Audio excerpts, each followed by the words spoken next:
mbokk yeeg xarit yi ñoo ngi leen di nuyu di wax ñëpp juma mubarak xam ngeen ne saa su ne dañuy am mbégte di ñëw ak yéen ci seen émission tam-tam alors mbokk yi nañu koy faral di defee dañuy jiital saa su ne jàmm ak salaam di ko ñaanal ñëpp fépp fu doomu aadama mën a ne waaye bu ñu jógee ci jàmm ak salaam boobule mbokk yi dañuy ñëw ak yéen ci wér ak wérle vraiment yàlla na nu wér waaye yàlla na nu wérle it am na solo alors c'est vrai que nasaraan si da koy faral di wax dans cette vie là il y a des hauts et des bas alors ñi nga xamante ne bi présentement ñu nekk ci baa bi yàlla na yàlla def waaye mbokk yi ñëpp yéeg ba ca kaw a kaw a kaw bu ko defee ñëpp nekk ci jàmm alors dañuy démarrer ak yéen suñu émission tam-tamu tey bi ñu am plaisir à chaque fois di feggoo ak suñu xarit Elisabeth Senghor alors Elisabeth ci wàllu éducation tey dafa ñu indil lu nga xamante ne bi waxtaanee ko dafay baax bu baax a baax muy les exclus du système éducatif dinañ ci waxtaan ba ca kaname ak expert bi nga xamante ne bi dafa nekk suñu plateau mbokk yi bu ñu jógee ci loolu dañuy ànd ak yéen ci ijab du jour ànd ak suñu xarit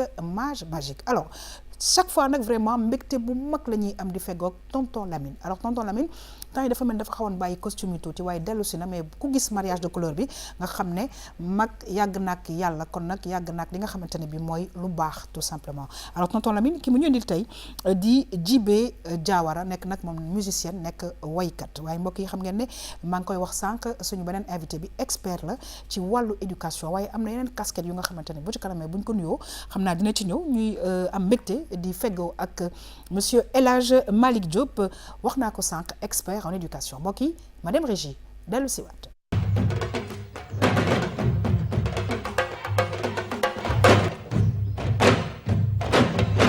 waaw dañuy am mbégte saa su ne di feggoog suñu xarit Elisabeth Senghor ma koy wax encore une fois beaucoup de courage ci carême bi di nuyu encore une fois ñi nga xamante ne bi ñi ngi ci carême bi bu baax a baax suñu mbokku chrétiens yi alors Elisabeth damay kontaan saa su ne boo indee ay sujets ci wàllu éducation et civisme parce que n'oublions pas que dafa am ñoo xamante ne bi ils sont carrément exclus du système. Exactement. Alors il est bon peut-être de tirer benn sonnette d'alarme waxtaan ak nit ñi ci ñooñu nga xamante ne bi loolu dafa nekk un droit pour nit nekk ci li nga xamante ne bi mooy système bu éducatif bi muy tout tànk yi maa ngi lay nuyu di la dalal jàmm toujours un très grand plaisir de te recevoir. Plaisir partagé yaa xam ma lay nuyu di nuyu ñaari invité yi artiste bi ak Malick Diop di nuyu tonton Lamine tamit comme ni nga ko waxee l'éducation c'est un droit fondamental mais tey dañu gis yaa xam ni y a plus d'1 million yoo xam ne ay xale yu yeewoo ci biir Sénégal qui ne bénéficient d'aucune forme d'éducation benn bërëbu jàngukaay daal demuñu ci te sa ngay tàmm di ko wax réew su buggee naat il faut que ñu gëstu tout tànk yi ñu éduquer leen donc comme ni nga ko waxee dañ fi nekk pour sensibiliser pour conscientiser pour def plaidoyer pour xale yooyu nga xamante ne tey ëpp nañu 1 million te ñu ngi ci biir Sénégal te bénéficier wuñu ci droit éducation boobu noonu nga wax. Très bien alors ñu jàpp rek ne que c'est un droit pour les enfants alors mbokk yi dinañ ci xuus dans quelques instants waaye saa su ne dañuy am mbégte di feggoog tonton Lamine Ndiaye tonton saa su ne macha allah mbégte bu mag la ñuy am di feggoog yow ba noppi nag non seulement ay découverte mais ay njàngat yu bëri ci sa waxtaan ay njàngat yu bëri ci invité yu nga xamante ne bi dañu koy indil en tout cas kontaan nañu vraiment am la ci équipe bu RTS. jërëjëf yaa xam du ma def lu mooy toftal samay nuyoo. ñii ñu jàkkaar lool.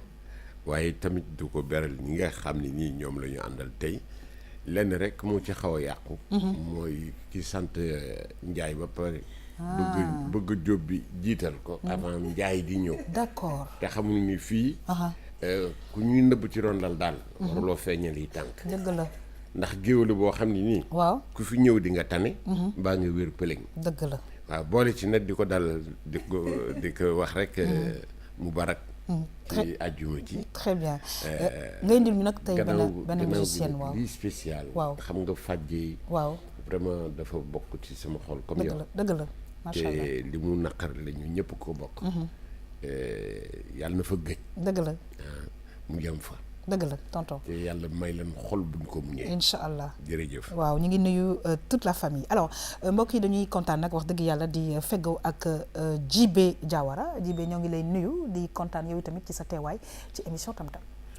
asalaamaaleykum Yakham maa ngi lay fay maa ngi nuyu ñëpp ñi nekk ci plateau bi Elisabeth tonton Lamine maa ngi lay remercier aussi ci invitation bi ak suñu naataango bi ñu fi fekk maa ngi kontaan vraiment ci opportunité bi ngeen ma jox ma mën a ñëw waxtaan ak askan bi ci samay projet. Très bien alors dañu ne encore plus proche de vous yéen ñi ñu seetaan muy RTS 2 kon nag saa su ne dañuy gën di jege suñu population kon nag képp ku nga xamante ne bi am na loo bëgg waxtaanee boo ñëwee fii ci géewu tam-tam bi mbokk yi danañu ko waxtaanee bu baax a baax ñuy dalal jàmm bu baax nag monsieur El Hadj Malick Diop nekk expert ci wàllu éducation yeneen yi casquette yi dina ci ñëw ak ñun en tout cas dañuy mbég vraiment di feggoo ak yow monsieur Diop parce que li ñuy waxtaanee it am na solo parce que am na ñoo xamante ne bi dañ leen dindi carrément ci système bi te loolu warul parce que sànq wax naa ko c'est un droit fondamental li nga xamante ne moom mooy éducation ci tout tànk yi.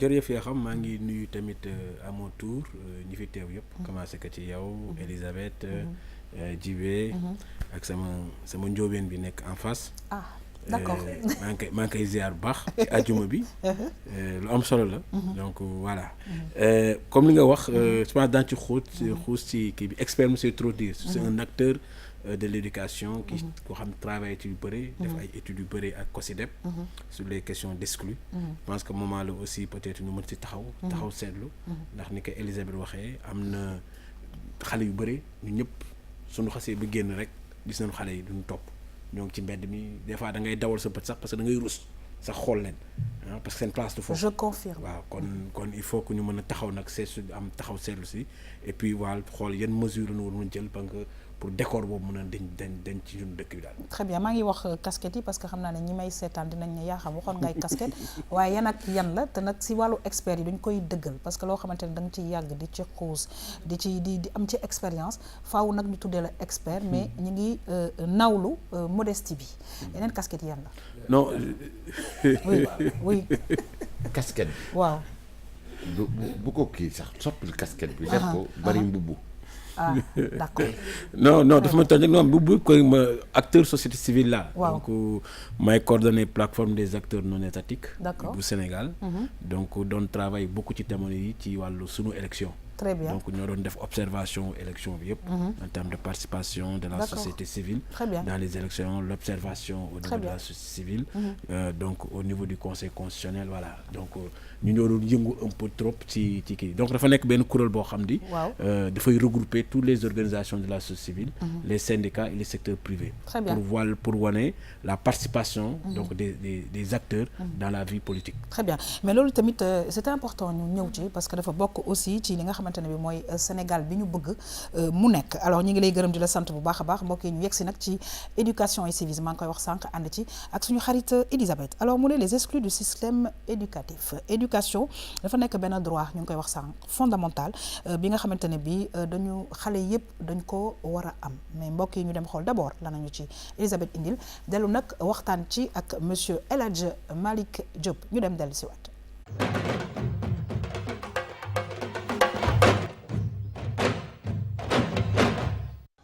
tey jii benn parent dafa amul droit sàggane ak njabootam ba duñu jàng alquran mën ngaa wax ne cosaanal daara ci réew mi ci loolu la tàmbalee maanaam parce que gannaaw li ñu gëm nga xam ne ci la ñuy yaakaar tey ak ëllëg ci la ñuy yaakaar yàlla yaakaar ci seen même seen àjjana base bi moom mooy ñu jàngal leen nan la ñuy def ba xam seen borom te loolu daara rek moom moo ko mën kon loolu jur na njàngum daara nekk loo xam ne lu mënatul a ñàkk la pour ñenn ci biir population bu Sénégal bi. boo jëloon tey 100 000 xale day nekk téeméeri junni boo jëlee 500 000 day nekk juróomi téeméeri junni loolu nag nga am ko ñetti yoon ci bu nekk juróomi téeméeri junni ñu nekk ci biti jànguñu te seen yeneeni moroom di jàng dama ne lu yéeme la li tax mu yéeme mooy amul tey benn xale buy juddu fii ci Sénégal te amul droit ñu jox ko place fu muy jànge ñi nga xam ne ñoo nekk ca daara yooyu te ñu leen di tuddee ay ndongoy daara ñi leen di jàngal la ñu leen di jàngal c'est pour defar seen jikko c'est pour sol leen xam-xam boo xam-xamu diine la mais def ci ñoom loo xam ne nan la ñuy def ba xam lan mooy citoyenneté parce que nit ki bu ñu ko yaree ci citoyenneté mooy tax bu génnee dana xam lan la war a def du jël alal ju mu moomut te du yàq du fekk loo xam ne lii ñëpp ko bokk mu di ko yàq defar ko ba nga xam ne jikkoom day defaru fu mu nekk day jéem a xool nan lay servir ay doomi réewam waaye nan lay servir am réewam ci boppam door a mën a nag servir boppam. xale bu jàng tedd am liggéey dafa wër nekk programme boo xamee ne aussi jigéen ak góor ñoo ci yem kepp ku am alal ak ku amul alal ñoo ci yem kepp ku dëkk Kédougou même Fongolemi fa gën a sore Saraya ak ku dëkk fii ci Ndakaaru ñoo ci war a yem kepp ku am laago parce que ñi am laago aussi ci la ñu bokk ak ku ko amul ci la ñu bokk te nag dañu ko wër séddoo ak ñëpp ba nga xamee ne ku ci nekk programme boobu dinañ xam fi mu toll te it dina leer naññ ci ku nekk ne bokk nga.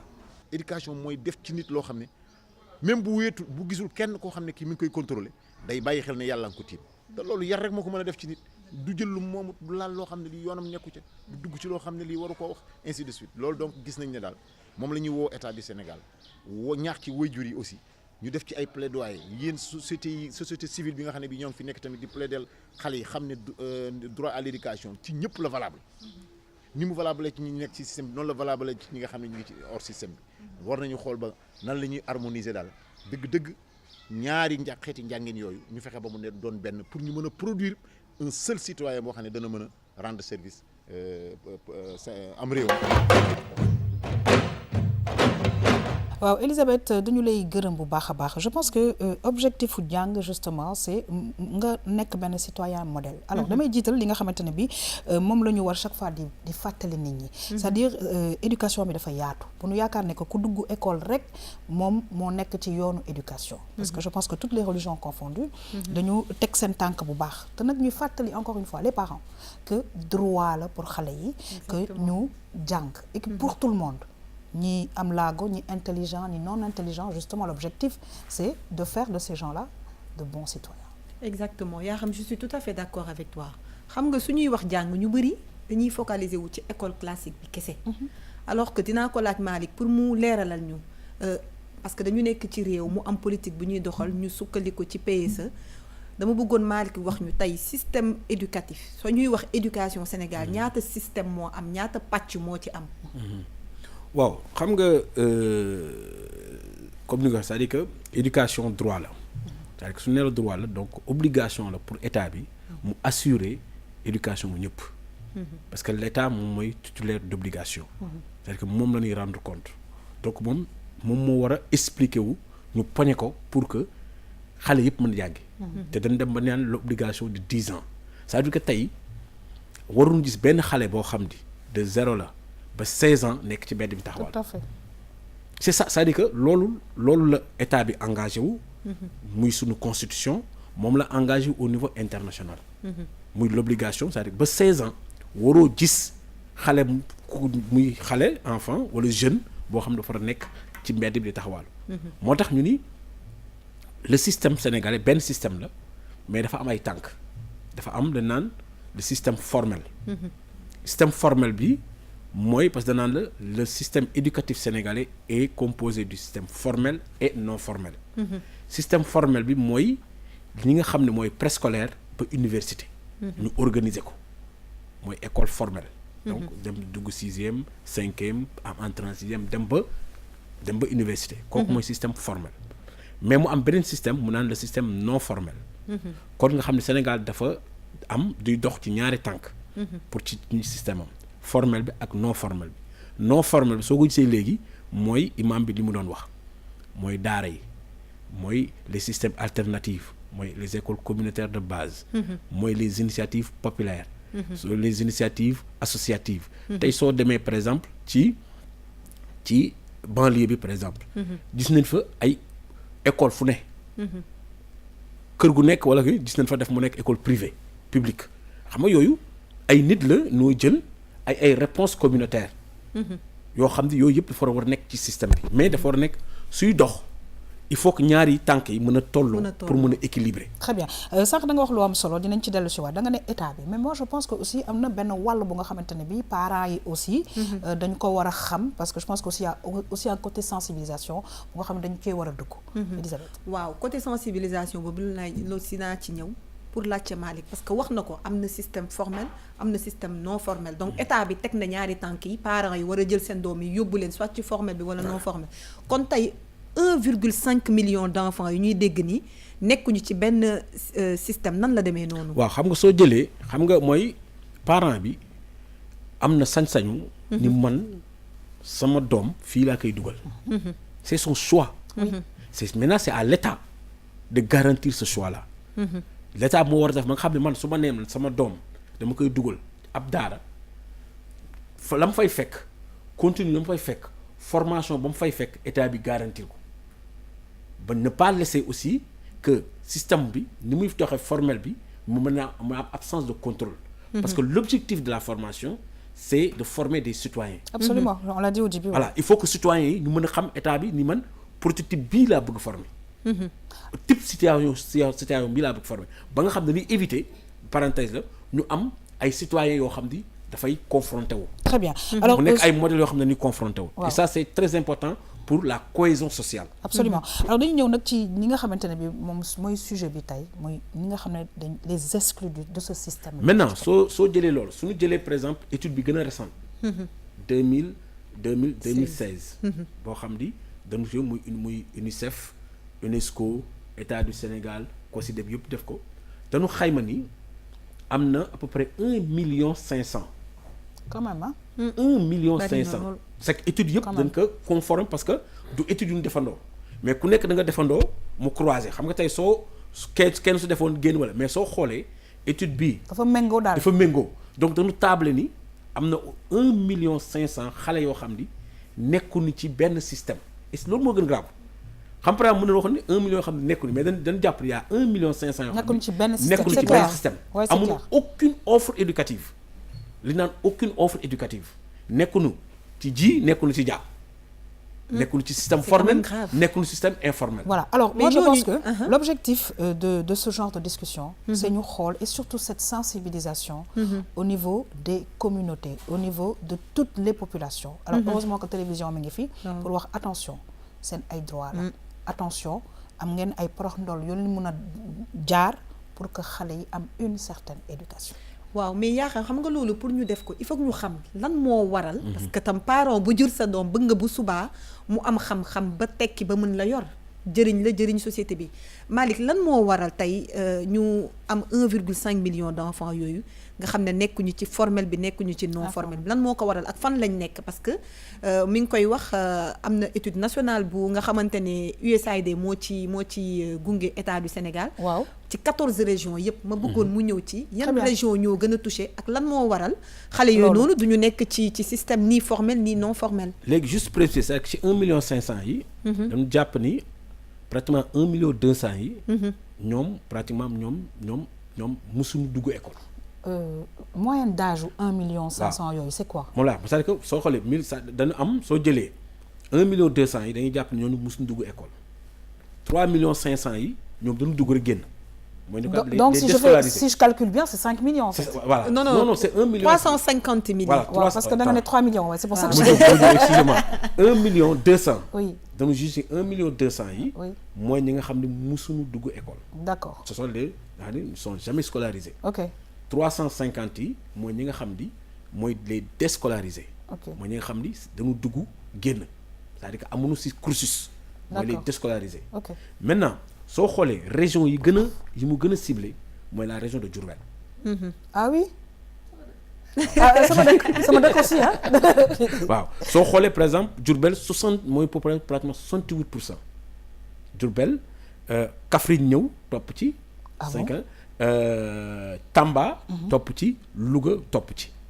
donc mais Diourbel si je me trompe moo amoon école des jeunes filles c'est ça non.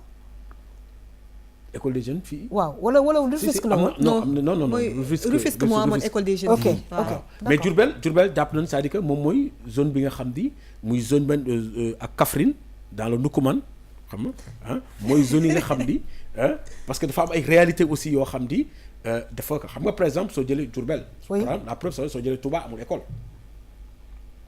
école formelle amul école ay daara mais amul école. oui. Touba ça quand Touba muy pratiquement la troisième ville. la troisième ville soo xoolee en termes de population mu ëpp su Dakar topp su Dakar après Pikine moom moo ñëw. tey c'est que amul ña fay jàng yaa ko Mbacké boo xam ni moo am ay école et dire que je connais des enfants yu nga xamante ne bi dañu mujjee nekk les premiers de la région ba actuellement j'ai pas cité de nom. ñu ngi Mariama Ba et ils viennent de Touba.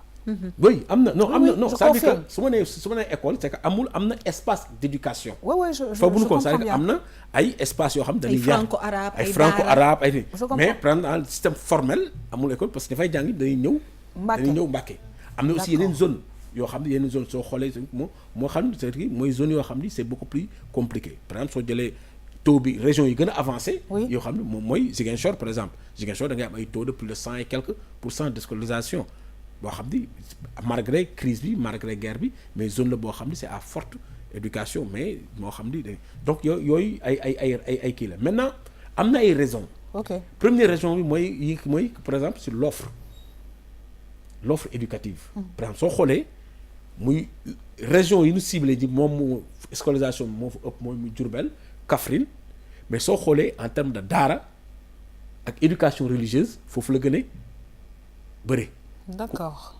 donc se pose c'est-à-dire que soo lié les deux muy ay contraintes sociologiques yoo xam ni région yooyu dañ ko am Diourbel Kaffrine soo xoolee Tamba Louga avec tout le ferlo c'est des pratiques yoo xam ne où l'apprentissage traditionnel dafa am solo te ñu dugaluñu ko suñuy mbir. sunu système parce que l'apprentissage traditionnel dafa am solo l'apprentissage traditionnel mooy que ni soo jëlee pël bi doom ji. da koy former pour bu nekk sàmm. waaw te day bouger en fait. voilà c'est ça non seulement day bouger mais da koy yar pour mu nekk sàmm. yaru ko pour mu nekk directeur. objectif am mooy mu yar ko pour mu nekk sàmm c'est-à-dire que tëgg bi. dafa daan day yar doomu pour mu nekk tëgg. te pourtant nag ñu ci bëri nekk na ay tëgg. voilà non c'est non pour dire que c'est-à-dire xam nga mu loolu mooy non damay wax rek mooy loolu apprentissage traditionnel. parce que soo ko jëlee dafay jël xale bi.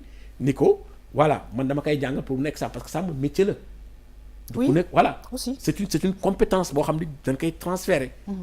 donc yooyu école bi du jël question yooyu en charge muy l'offre. muy l'offre éducative. muy par exemple que baykat bi moom day bëgg doomam di bay. soo demee yenn problème mooy que ni même ci calendrier scolaire bi. am nay problème yoo xam ne soo demee à partir de mois de fin mai fi nga xam day taw dans les zones sud. ñoom ñëpp dañ génn école. alors man damay dellu si rapidement parce que il faut que ñu xuus dem ci leneen lu mu wax dafa am solo parce que en fait il est en train de nous donner des débuts de solutions mooy que comme ni mu wax nii ce genre de métier et cetera peut-être xool naka la ñuy def pour inclure que dans un certain système. waaw mooy adapter système bi li may tàmm di wax tey système éducatif bi moo war a fekki besoin bénéficiaires yi. moo tax loolu c'est une des solutions ñu adapté ko ba parent bi comme mi ngi wax ay Diourbel Louga kii c'est des zones religieuses tey ñun dem nañ fa man dem naa parent ne ma du caagin ni bugguma bàyyi sama doom jàngi mais école française bi fi nekk man bugguma ko su doon daara ma yóbbu ko donc y a des réalités yoo xamante ne ni tey alors que égalité de chance dafa war a am xale sénégalais yëpp a war a tolloo ci offre éducative bi quel que soit li ñu bëgg donc Malick balaa ñuy jeexal rek yaa xam ma bëgg mu ñëw ci quelques solutions tey 1,5 million xale yooyu noonu tey suñu leen bëggee ñu dem ci bërëbu jàngukaay muy état bi yaa xam wax na ko muy société civile bi parce que éducation c'est une affaire partagée ñëpp ci am wàll lan la ñu war a def tey ba décor bi ñuy gis suñu génnee xale yi ci mbedd bi mu mun a pour terminer waaw xam nga am na ñu bëri aussi xale bi da nga compter suñu bëri aussi dëkkunu Sénégal ça aussi facteur la boo xam ni foog ñu yéene que dans la migration. et puis c'est tellement vrai li nga wax moo tax ma xaw fa taxaw tuuti ñu ci bëri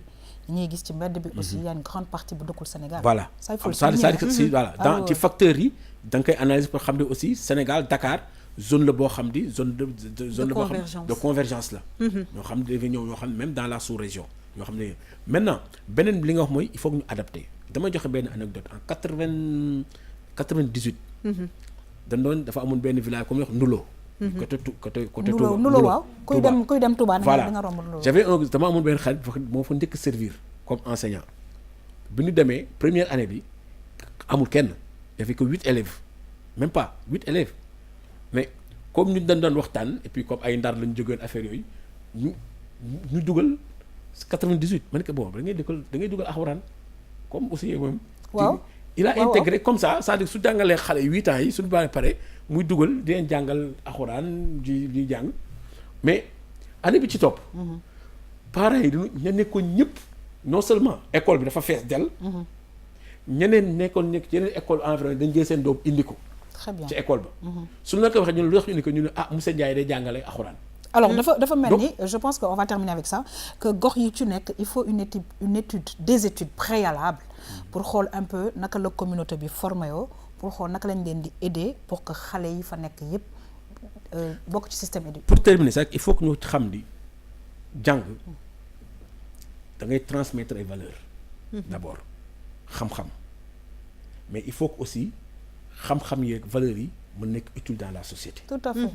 c'est que suñu liiw les deux dafay imposer problème. dëgg la moo tax il faut que ñu xam ni xam-xam bi ñu jox xale yi parce que ku nekk xam nga bëgg na ni man sama doom lii laa bëgg mu transmettre ko valeurs yi laa bëgg ñu jox ko donc il faut que ñu adapter valeurs yooyu par rapport aux valeurs culturelles ba pare li ñu koy jox mu mën ko jëriñ ko moom en tant que citoyen jëriñ communauté bi jëriñ dëkk réew mi. très bien. voilà le triptyque c'est que suñu ko réglé wul loolu rek dafay am ay désaccords yoo xam ni parent bi nit ki communauté bi danaan kat man sama doom duma ko dugal fii laa koy dugal. très bien en tout cas dañuy kontaan tonton Lamine parce que je pense que il va falloir que ñu continuer sensibilisation bi parce que ñi nga xam ne dañ leen exclure carrément ci système bi am nañu ci droit mais sànq li ñu fi wax yëpp la ma ci comprendre mooy nañu xool naka la ñuy adapté woo pour que parents yi mën leen yóbbu pour que aussi état bi mën a def effort tamit xool gox yi nga xamante ne bii problème am na fa naka la ñuy def ba parents yi mën a d'accord ba xale yi ñu mën leen jox une éducation et ce sera pour le bien de notre Sénégal. nga xam lenn lii ci parents yi la parce que jur doom dafa nekk bànneex bu rëy mais buñ ci boolee càggante am na droit yu bari maanaam ay yelleef yu bari yoo xam ne xale bi du ko am. dëgg la te loolu warul.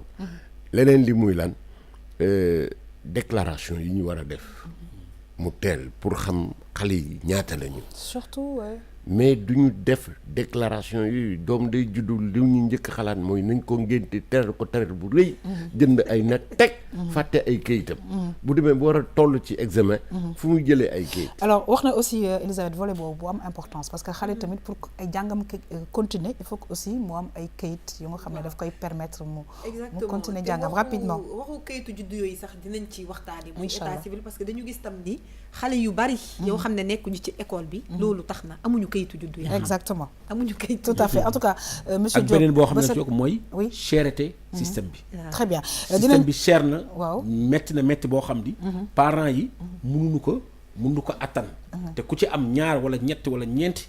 doom war ko soutenir ku nekk nga war a joxe pour fay da ngay métti ci ñoom. alors moi je pense que aussi ay arbitrage yoo xam ni constaté nañ que parents yi. ils préfèrent par exemple dugal kii bàyyi kii.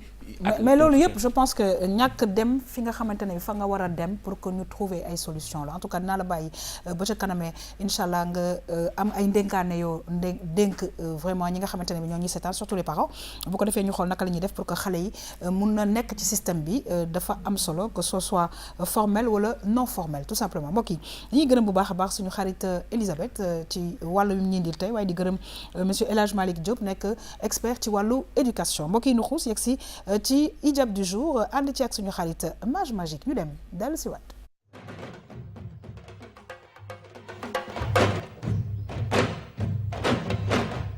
anta nurullahi fajran jita ba'da al-usri yusran rabbuna a'laka qadran ya imam al-anbiya anta fil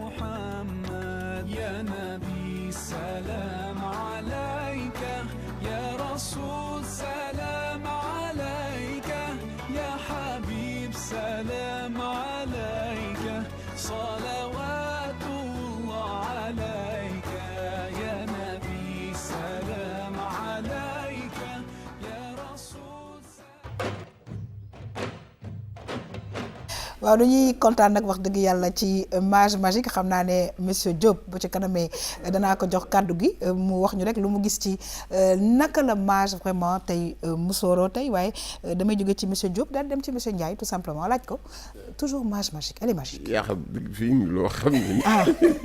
lu neex a neex la. xam nga ijaab bu tey bi. waaw. dafa nuroo mbaxane ñoobeen bi. dina nuroo mbaxane. waaw mbaxane bi. yow di nga fi ni xel boo xam ne nii man je suis d'accord. comme mage amagul jëkkër. waaw. te ñoom ñoo nuroo mbaxane. waaw kii musóor la yor kii mbaxane la. léegi ñu may la ñu sëy rek. tonton Lamine xam man j'aime bien quand mes invités retournent à la maison tranquille. Et il va retourner tranquille. Alors monsieur Diop di nga yegg tranquille waaw. ñëpp lay dégg. non di nga ñibbi tranquille inchallah et puis y a pas de souci mais bëgg naa rek une appréciation par rapport à nos sœurs nga xamante ne bi dañuy muuru et puis comme on le voit chaque fois ñun dañ koy indi tous les vendredis parce que gis nañ ne que léegi muuraay bi ñi ngi koy defee na mu gën a yiwee waaye ni ngi koy defee aussi na mu gën a rafetee na mu gën a àndee ak àddina.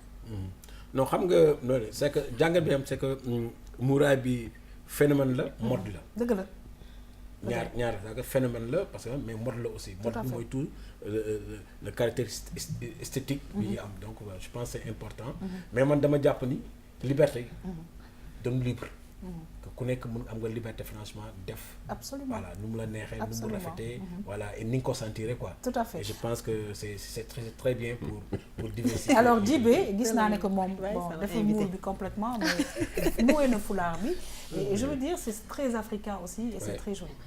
waaw man c'est un style que j'adopte souvent quand même musoor dafa bokk ci sama solo. d'accord et très stylé dafa am lu muy apporter la femme africaine. tout à fait te ça met en valeur loo sol daf koy mettre en valeur donc c'est juste top man j'adore.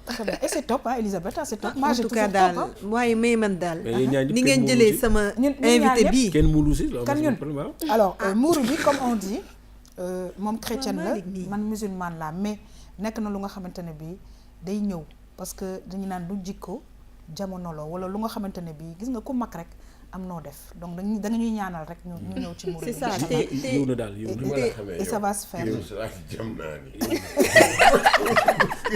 yow na la joor daw. la joor musul daw. la joor. waaw njóobeen la daw njóobeen la. musul daw. njaayeen ni fële laa fekk njóobeen bi ñëpp tey li tax muy daw. en tout cas daal. tonton Lamine ni ngeen bëgg def sama invité bii daal moo ko nangu. mais juste pour dire que. am na benn njaayeen maa ngi fekk fële doo soo laa ko bàyyi. ba tey mais c'est juste pour dire que muuraay bi ñun yaa xam. nee naa la église amoon na temps su ñuy dem jëli corps du Christ mais dañuy def fulaar. te je veux dire c'est léegi c'est culturel.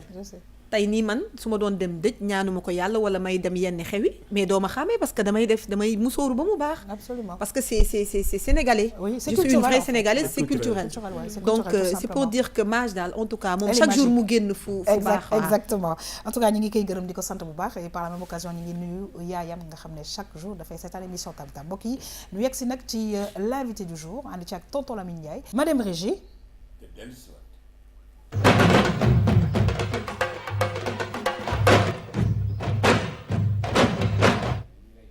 waaw dañuy kontaan nag wax dëgg yàlla tey ci artiste bi nga xamante ni dañu ko indil tonton Lamine muy macha allah di continuer rek parce que weeru mars bi xam nga jeexagul ñuy sargal jigéen ñi rek.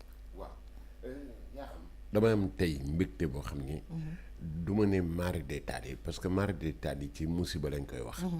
dama naan rek ni sargal bi ñu nar a sargal tey. waaw bu am solo la. très bien. léegi régie boobu ñu demoon. waaw dañ fay desandi. waaw am jàngat ci lii ñuy woon. ayca.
seetlul ko ñu Ndakaaru yëpp mbay tax na moo ngi xasaw saw benn canalisation dematul musu ndox ak raadi mbay yow sonal nga ñoo wàllu mbay am na taxi ak di jàpp si moo ngi di yegg si wala wut kot amul stop saaga loo wax mu dugg ci ak stop daf lay yab yoonam nekkul si ku feebar wala ku am metti rajoom lay taal teg ci Wally Seck yokk ba mu sës taal bonam di jëlal ma Miss Kip Kip kay seetu gana toilette oui parce que dafay rejoindre tout simplement li nga xamante ne bii ñun ci lañ doon wax muy éducation.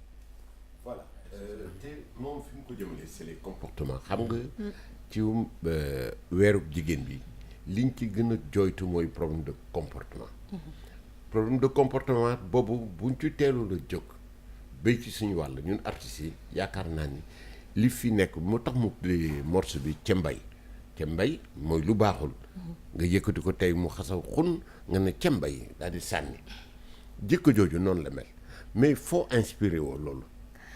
waaw tonton Lamine inspiration bi du dara lu dul li nga xamante ne dama koy gis chaque jour ci sama société parce que ñun ay artistes lañ mais dañuy seetlu tamit li ñu wër te je trouve que c'est important ñuy bind aussi ci ay thèmes de société yoo xamante ne moo ngi ñuy affecté te ñoo ngi ciy loru surtout problème pollution bi dafa nekk loo xamante ne dañ ko négliger au Sénégal mais dafa doy waar en fait ni comportement bi gars yi di am man souvent damay dajeek nit mu def ko je me dis c'est choquant en fait. voilà je me dis Très que choquant. kii est-ce que li muy def moo ngi ci bàyyi xel kaasu café nga jënd ko mu tàng nga fukki dërëm nga naan ba pare patience bi nga am pour mën ko téye naan ko sérieusement bu sénégalais yi bàyyee xel ci loolu war nañ xam ne mën nañ am patience même bu ñu gisul poubelle à proximité téye ko parce que ay nit lañ te li ñu différencier ak mala yi mooy suñu xel donc loolu mooy li nga xamante ne moo ma marqué moo tax j'ai préféré faire ma première sortie ak single bi tuddee ko Cambay. Très bien. léegi dama gis nga jëmale ko ci wàllu développement parce que ku ne développement waxtu du jikko. waaw dafa am solo parce que tey jii dafa naqari ñu boole ñu ñun ci ville yi gën a salté de l'Afrique de l'Ouest dafa doy waar loolu. c'est un constat boo xamante ne gars yi def nañ ko bind nañ ko te je trouve que mën nañ ko saafara parce que ay nit lañ. problème de comportement la sànq wax nañ waxu éducation je suis heureuse di partager plateau bi parce que daf ci am. wàll bu voilà parce que boo gisee j'ai parlé de mbay bu jugee village c'est pas pour xas parce que man maay villageoise bu mag bi je suis née à Bignona j'ai fait Diourbel j'ai fait Joal avant may atterrir Dakar li andi ñëpp Dakar moom fi andi et comme je dis man pour man exode rural bi ñuy def di ñëw vers les villes benn immigration clandestine en miniature la noonu laa ko mën a tuddee entre guillemets et que tey jii ñu ci bëri li tax ñuy quitter seeni villages yi di ñëw fii amuñu lu leen gënal looloo ko waral soit dañuy cultiver seeni terre di am ay problèmes parce que souvent plastique bi day yàq seen suuf yi. Exactement. Alors c'est tellement grave et c'est tellement vrai li ngay wax que qu'on aimerait que, et je le répète tout le temps ci sama ay plateau, que le Sénégal devienne un pays comme le Rwanda parce que c'est un exemple entre guillemets ici en Afrique. Alors d'abord dama lay laaj sa look bi pourquoi look bi nga adopté ba pare nga ñëw nag ci yow vraiment li nga xamante ne mooy sa parcours ci wàllu musique. waaw look bi en fait c'est parce que mur bi j'ai voulu nekk ci benn mur. D'accord. ñu incorporé ma si ak body painting bi parce que sama interprétation ci environnement comme mur la du wax mais jàkkaarloowal ak mur nga dóor ko balu tànk si soo deful ndànk ci yow lay gaañ te noonu la suñu rapport ak environnement mel maanaam li ñu ciy def yëpp dafay répercuté wu waat ci ñun donc lecture boobu laa am moo tax ma réaliser noonu clip bi. Très bien. alors loolu nag laa la doon wax ni mooy indi lu bees lu yees li nga xam ne yow ku ko bëgg nga loolu gis nga imaginer mur nekk nii nga jël baru tànk sànni ko ci bu ne tëll ci mur bi day dellu soit yow dëgg la du léegi lépp loo xam ne nii yaa ngi koy def te jekkul rafetul baaxul yiwul gënul ci réew mi chaque fois nit dafay yaakaar ni dafay def lu bonam rek yem fa. waaw mais loolu dafay dellu si ci moom. absolument mooy indi yenn feebar yi. mbalit mi bu bare daal di gilli bu gillee indi xet goo xam ne nit war ko nooy. mu daal cee feebar. mbalit bi kan moo koy indi du nit ñi. doomu aadama yi. mais pour yow être artiste c'est quoi?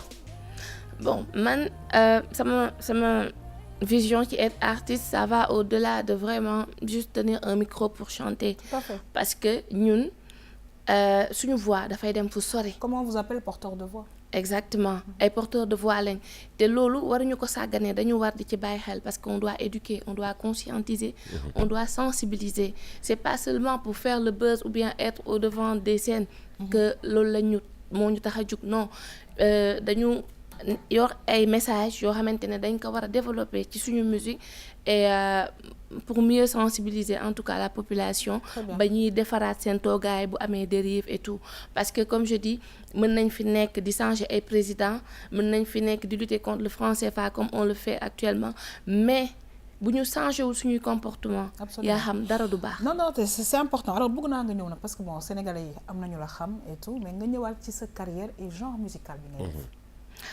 Ah wow, man en fait j'ai commencé la musique à bas âge. Disons que musique moo nekkoon benn épaule boo xamante ne quand je me suis sentie un peu seule ci laa doon moo ma doon réconforter. C'est comme ça que ça s'est passé parce que j'ai perdu mes parents à très bas âge. Et aussi ma dem Diourbel nekk fa j'ai intégré un groupe de rap qui s'appelait Fréquence. Oui, c'est ça. J'ai intégré un groupe de rap à travers école English Club. Ñu doon def ay opening day dañ doon def ay interprétation. Donc j'ai fait un featuring après ñu def groupe bi. On a représenté le Sénégal en 2010 ci Nescafé African Revelation. On avait pris la 3e place derrière le Nigeria et le Cameroun. Au sorti de ça amoon nañ benn album de production et tout mais bon. Comme man j'étais venue à Dakar après il y a eu une petite distance j'ai préféré quand même me retirer du groupe bàyyi leen ñoom ñu def seen wéy. Ils ont sorti l'album man aussi ma continuer dem École nationale des beaux-arts di jàng musique j'étais en 3e année ma ren bi mais terewul tamit j'ai fait des chœurs pour pas mal de groupes de bandes pour découvrir plus ma voix pour gën a mën a am assise. Ban instrument ngay guitare. Très bien tonton Lamine. te day woy boole ci. waaw ça on l'a bien vu. tu as travaillé sur les harmonies les mélodies. Bah oui évidemment kii di École nationale des beaux-arts di théorie et pratique musicale donc loolu yëpp la ñuy allier et que peut-être moo lay may yenn repères yi pour nga mën a xam fan ngay jaar parce que comme je dis j'ai fait l'école de la rue man ci musique mais après il fallait que connaissance yooyu nga asseoir ko et loolu moo ma yóbbu. ce genre musical bi ban naka lañ ko mën a tuddee sa musique bi. En fait lii quand même man maa ko def exprès démarqué wu génne ko ci trap. D'accord. Trap parce que comme que jeunes yi laa soxla woon. Il fallait que ma fekk si leen. comme ni nga doon wax sànq ci affaire éducation. adapté wu ak système bi. Absolument. C'était ça. ma def loo xamante ne mouvance bi dañ koy topp. pour mu mën a placer samay mots mu bounce mën leen neex. et puis ma mën a jàllale sama message. voilà. man bëgg naa nga may ma benn lu ndaw rek benn refrain bu ndaw rek après ma daal di xuus nag. refrain ci. nga woy benn woy rek boo xamante ne bii parce que baat bi sànq bi ngay teg. si sa baat si sa clip bi c'était très beau. xoolal sa bopp ci kaw ba ci suuf oh gisuma ku la sut fii ci kaw suuf non non non non non sa kattan rekk mën a dékku bakkan yeah xoolaatal sa bopp wax ma yaay kan non ñun la ñuy liggéeyal ñooy seeni boss ñoo moom itam li nekk seeni poos dinañ daw ba seeni tubéy os ngir jot ci ñun kon ñoo yor seen noos bul xëccoo li nga moom. Bravo. Je parle de la femme. et puis li nga wax daf ma bul xëccoo li nga moom. waaw nit ki li nga moom da nga ciy def nii da nga ciy toog. waaw c'est ça en fait dañuy toog ci débat wu ay jigéen journée mondiale la femme mais ñun yàlla bakkan moo gën a fort ci la yàlla sax. dëgg la ci yéen jigóon ñi dañ ko jox attanuñ ko. ñu jox ñu ko. right. et on l'assume. Absolument. donc lan moo ñu të ci kaw suuf. kan ñun. lan moo ñu të yaa xam. Nothing. ñu la yàlla may lépp ci kàttan.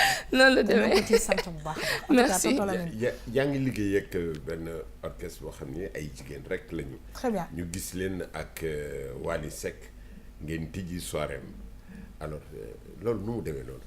waaw en fait ñun dañu toog à 3 jours. Oui. de la soirée de Wally ci la ñu wax ne ñu il faut qu'on répète. mooy bi passé le 8 mars. bi passé waaw. Parce que dañu waroon def ouverture bi ak Wally et ñu ngi koy remercier de passage à travers l'orchestre jigéen ñi parce que vitrine la woon ci ñun. Absolument. Participer ci spectacle boobu. Et on a répété le morceau jigéen. bi ñu ubbee ko et c'était vraiment une C'était réussite. magnifique. Voilà. On t'assure que c'était magnifique. Ouais. Très bien. Alors tonton Lamine il était important nga ñëw ci loolu. Parce que voilà loolu tamit nekkoon na lu nga xamante ne bi c'était une grande nouveauté. Tout à fait. ci soirée yi et je pense que jigéen ñi aussi jot na ñu wane ne que ñoom tamit ay instrumentistes la en tout cas tonton Lamine dañu lay gërëm. di la sant bu baax a baax et merci pour cette découverte. Je pense que je vais aller taper sur internet très rapidement et continuer à l'écouter parce que machallah elle a une belle voix et une belle carrière devant elle. Tout à fait. Merci tonton Lamine. Tout à fait. Merci. jërëjëf may fàttali turam rek. Djibé Diawara. Absolument. À ne pas confondre avec Djibé Diawale. Ah d'accord. Pas Diawale c'est Diawara. Diawara. Voilà. Très bien. Tonton Lamine ñoo ngi lay gërëm di la sant waaye nag En plus c'est les Bambara comme moi. Ah d'accord. Très bien. Saraxule. ñuy nuyu képp kuy bambara saraxule képp kuy africain wala doomu aadama tout simplement dañuy gërëm di sant bu baax a baax Elisabeth c'est toujours un très grand plaisir à chaque fois di fegg ak yow da nga ñu am na solo waaye nañu yóbbu suñu doom yi nu jàng nag parce que jàng dafa am solo ci nit. waaw jàng dafa am solo yaa xam man su ma yeewoo taseeg xale yi nekk ci mbedd bi je me pose des questions sur leur avenir te déclic boobu dafa war a nekk ci bopp ñëpp muy parent bi di état bi ñëpp daal. Tout à fait. 1,5 million d'enfants yi daal nañ xool nan la ñu mun a def ba def leen ay bërëbu jàngukaay ñu dem jàngi. Très bien ñu ngi lay gërëm di la sant waaye di remercier mbokk yi monsieur El Hadj Malick Diop nekk expert ci wàllu éducation man dama bëgg rek nga wax ak téléspectateurs yi un message fort par rapport ak sujet bu am importance bi ñu di tey. non xam nga comme la xam nga jàng mooy ascenseur social nit rek muy juddu yaayam nekk dugg ci benn situation nga xam di damay jox rek exemple président Macky Sall yaayam di jaay caaf et cetera mu nekk président de la République li ko may mooy jàng amul leneen donc mooy ascenseur social yoo xam nit ki ci la war a mën a def standigam donc soo xoolee ki am possibilité pour jàng moo la am possibilité pour am avenir. Absolument. Et je pense que c'est important que ñu mën ko xam ni legg bi ñu mën a joxe suñuy njaboot le meilleur cadeau bi ñu ko mooy jox leen xam-xam jox leen jàng. waaw man dama ciy dolli sax parce que da nga ne cadeau le meilleur héritage.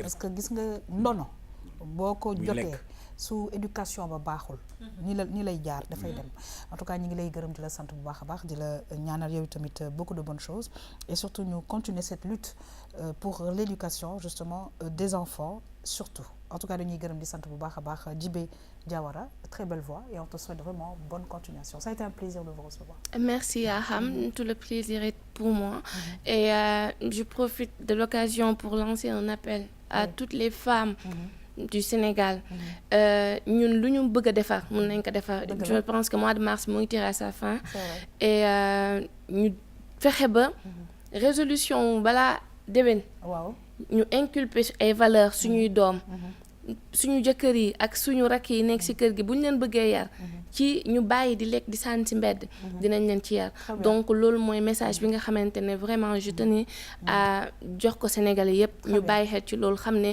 environnement bi lu ñu ko def ci ñun lay répercuté wu te moo ñuy jox ñu lekk moo ñuy jox ñu naan suñu nooyee air bu baax environnement bi la dafa ni ñoo ngi seetlu gars yi sëqët bi moo ngi bëri pollution bi donc ñu bàyyi ci xel xam ne daal loolu suñu yàqute lay doon bu ñu ko sàgganee. Très bien alors la nga wax dafa am solo tout simplement je pense que dinañu ci yegg mooy dellu ci na maam yi meloon parce que yaa ngi wax propriété bañ a sànneetu bu njëkkaan ci ëtt yi dañ ko daan lay ak tame ba nga xamante ne bi bant sax du ci nekk kon nag maam yi lañ daan def ak lañ daan wax ak lañ daan lekk waaye nañ ci jéem a delluwaay mbokk yi ci biir loolu laa leen di tàggoo di remercier Mami Astou nga xamante ne bi ma nga fële ca Point E ak femme Point E yi ñoom ñoo jaar ci fii di vraiment remercier toutes les équipes techniques yi nga xamante ne bi saa su ne dañuy ànd ak ñun di liggéey mbokk yi di leen jox rendez-vous incha allah suba pour beneen émission Tam Tam bonne suite des programmes sur la RTS 2 au revoir.